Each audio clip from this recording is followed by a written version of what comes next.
थराली विकासखंड के दूरस्थ सोलपट्टी के ग्राम पंचायत रोईसाण और ग्राम पंचायत बोंगा के बीच में एक गांव है गुप्टारा तोक।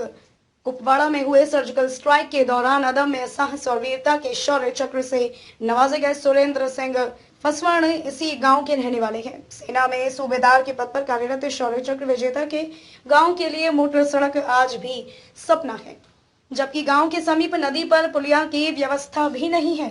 लकड़ी के काम चलाऊ पुल से आवागमन करने को मजबूर है।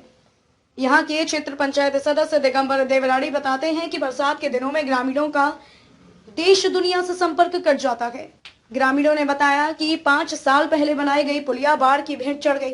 तब से ग्रामीण लगातार शासन प्रशासन से एक अदद स्थायी पुल की गुहार लगा रहे हैं, किंतु किसी ने इस तरफ ध्यान नहीं दिया है।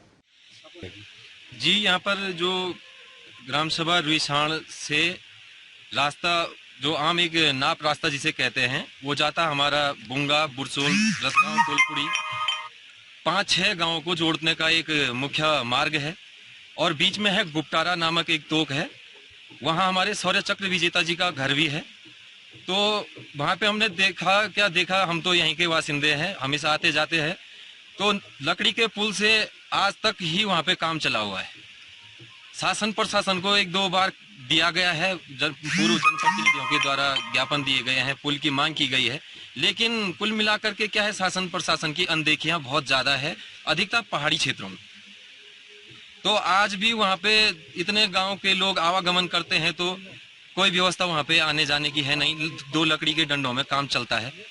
अब इतना रोना रो गए शासन प्रशासन के पास कि अब ना तो आंसू आते हैं और न कहने को मन करता है। क्या वहाँ पर कभी पुल नहीं था उसके तरफ?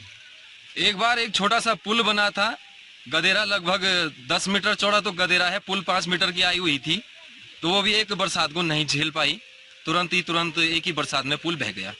उसके बाद उसकी ओर किसी ने देखा तक नहीं।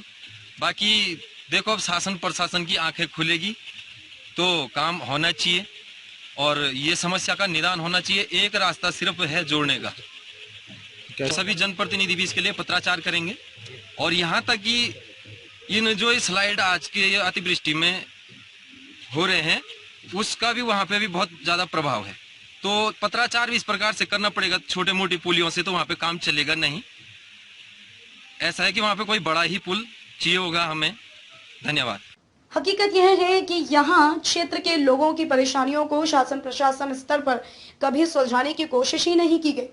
आक्रोशित ग्रामीण अब विधानसभा चुनाव में जवाब देने का मन बना रहे हैं। ग्रामीणों ने चेतावनी दी है कि यदि जल्द ही पुल की मांग पर कार्रवाई नहीं की जाती है तो वे आगामी विधानसभा चुनावों का बहिष्कार करने के लिए भी बाध्य होंगे। थराली से सुभाष पेमोली की रिपोर्ट। प्रदेश के गांव व कस्बों की खबरों के लिए देखते रहिए उत्तराखंड अपडेट। हमारे YouTube चैनल को सब्सक्राइब अवश्य करें। नमस्कार।